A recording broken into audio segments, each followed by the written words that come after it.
എല്ലാ ദിവസവും അതിരാവിലെ ദൈവത്തിൻ്റെ തിരുവചനം ഭാഗ്യവചനധാരയായി നിങ്ങളിലേക്ക് ഒഴുകിയിറങ്ങുന്നു. ഭാഗ്യവചനധാര എന്ന ഈ ചാനൽ സബ്സ്ക്രൈബ് ചെയ്യാത്തവർ ഇന്ന് തന്നെ സബ്സ്ക്രൈബ് ചെയ്യുക. ഞങ്ങൾ അപ്ലോഡ് ചെയ്യുന്ന തിരുവചന സന്ദേശങ്ങൾ യഥാസമയം നിങ്ങൾക്ക് ലഭിക്കുന്നതിനായി ബെല്ലൈക്കൺ അമർത്തുക. ദൈവം നിങ്ങളെ അനുഗ്രഹിക്കട്ടെ. ത്രിയേക ദൈവത്തിന് സ്തുതി. ഏവർക്കും ക്രിസ്തു യേശുവിന്റെ ധന്യനാമത്തിൽ എന്റെ സ്നേഹവന്ദനം. ലളിതവും ഹൃദ്യവുമായ ഒരു ഉപമയിൽ കൂടി ലോക സൗഭാഗ്യങ്ങളെ കുറിച്ചുള്ള യഹൂദ ചിന്ത യേശു തിരുത്തി കുറിക്കുകയാണ്. വിശുദ്ധ ലൂക്കോസിന്റെ സുവിശേഷം 16-ാം അധ്യായം 19 മുതൽ 31 വരെയുള്ള വാക്യങ്ങളിലൂടെ പറയുന്ന ധനവാന്റെയും ലാസറിന്റെ ഉപമ.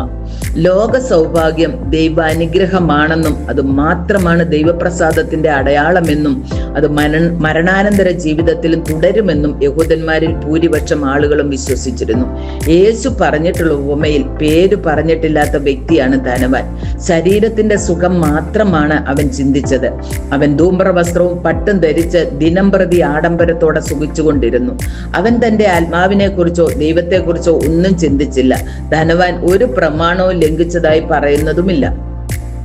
അവന് ദൈവത്തെയും അബ്രഹാമിനെയും അറിയാമായിരുന്നു.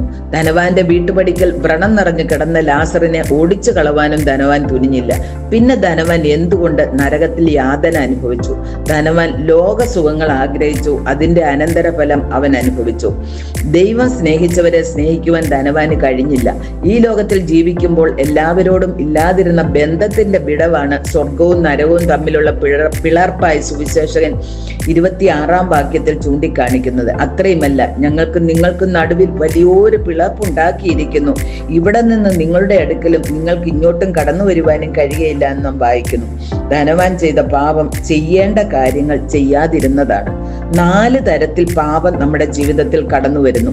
വിചാരം കൊണ്ടും വാക്കുകൊണ്ടും പ്രവൃത്തി കൊണ്ടും ചെയ്യേണ്ട കാര്യങ്ങൾ ചെയ്യാതിരിക്കുന്നതും പാപമാണ്. യാക്കോബിന്റെ ലേഖനം 4:17 നന്മ ചെയ്യുവാൻ അറിഞ്ഞിട്ടും അത് ചെയ്യാതിരിക്കുന്നത് പാപമാണെന്ന് വായിക്കുന്നു. യേശുവിന്റെ ഉപമയിലെ പേര് പറഞ്ഞിരിക്കുന്ന വ്യക്തിയാണ് ലാസർ. പേരിന്റെ അർത്ഥം ദൈവമാണ് എന്റെ സഹായം. സഹനങ്ങളുടെ മധ്യത്തിൽ വേദന സഹിച്ചതുകൊണ്ട് മാത്രമല്ല, ദൈവത്തിൽ മാത്രം ആശ്രയം വെച്ചുകൊണ്ട് ലാസർ ജീവിച്ചു. ഈ ലോകത്തിൽ എന്തിനു വേണ്ടി ജീവിക്കുന്നുവോ അത് അവൻ സ്വന്തമാക്കും. ജീവിച്ചിരിക്കുമ്പോൾ ധനവാനും മരണാനന്തരം ലാസറുമാകുവാനല്ലേ നാം ആഗ്രഹിക്കുന്നത്? വ്രണങ്ങൾ നിറഞ്ഞ മനുഷ്യരെ നമ്മുടെ ഗേറ്റിന്റെ അടുത്ത് വരുവാൻ പോലും നാം അനുവദിക്കാറുണ്ടോ? പക്ഷെ ധനവാൻ അവനെ അവിടെ കിടക്കുവാൻ അനുവദിച്ചിട്ടും അവന് സ്വർഗം കാണുവാൻ അവസരം കിട്ടിയില്ല. അവരനോട് കാണിക്കുന്ന അവഗണന ദൈവം വെറുക്കുന്നതാണ്. നല്ല ശമരിയക്കാരന്റെ കഥയിൽ കണ്ടിട്ടും കാണാതെ പോയ 2 കൂട്ടർ തെറ്റുകാരാണ്. നമ്മുടെ കുടുംബത്തിലും വാർദ്ധക്യത്തിലെത്തിയ മാതാപിതാക്കളെയോ ആശ്രയമില്ലാത്ത സഹോദരങ്ങളെയോ ഒക്കെ നാം പലപ്പോഴും അവഗണിക്കാറില്ലേ എന്ന് ചിന്തിക്കണം. ഈ ഉപമ നമുക്ക് നൽകുന്ന 5 ഗുണദോഷങ്ങൾ. 1. ലാസർ ദരിദ്രനായിരുന്നത് കൊണ്ട് മാത്രമാണ് സൗഭാഗ്യം പ്രാപിച്ചതെന്ന് അർത്ഥമില്ല. ഏതവസ്ഥയിലും സംതൃപ്തിയും ദൈവ പരിപാലനയുടെ ആശ്വാസവും അനുഭവിപ്പാൻ സാധിക്കണം. 2. ധനവാന്മാർ എല്ലാവരും യാതന അനുഭവിക്കൊന്നുമില്ല.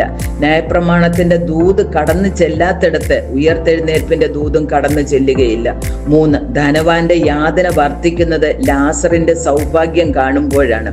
4. ധനവാന്റെ അടിസ്ഥാന മനോഭാവം എനിക്കും എന്റെ വീട്ടുകാർക്കും എന്നതാണ്. ആദ്യം ധനവാന്റെ നാവ് തണുപ്പിക്കണം, പിന്നെ തന്റെ വീട്ടുകാരോട് മുന്നറിയിപ്പ് നൽകണം എന്നാണ് ലാസർ പറഞ്ഞത്. 5. ധനവാന് മരണാനന്തര അവസ്ഥയിൽ പോലും ലാസർ തന്റെ വേലക്കാരനോ ദൂതനോ ആയി കാണുവാനാണ് താല്പര്യം. ഇന്ന് നാമും മറ്റുള്ളവരെ സ്വന്തം സുഖത്തിന്റെ ഉപകരണങ്ങളായി കാണുവാനല്ലേ താല്പര്യപ്പെടുന്നത്? ലോക സൗഭാഗ്യം നിത്യ സൗഭാഗ്യത്തിനുള്ള മുഖാന്തരമായി കണ്ട് അതിനെ മറ്റുള്ളവർക്ക് വേണ്ടി വിനിയോഗിക്കണം. ഗോതമ്പ് മണി നിലത്ത് വീണ് ചീഞ്ഞ് അനേകർക്ക് ഫലം കൊടുക്കുന്നത് പോലെ മറ്റുള്ളവർക്ക് കൂടെ പ്രയോജനപ്രദമായ ജീവിതം നയിക്കുവാൻ നമുക്ക് ഓരോരുത്തർക്കും സംഗതിയാക്കട്ടെ എന്ന് പ്രാർത്ഥിച്ചുകൊണ്ട് എന്റെ വാക്കിൽ നിന്നും വിരമിക്കുന്നു. ദൈവം എല്ലാവരെയും അനുഗ്രഹിക്കട്ടെ.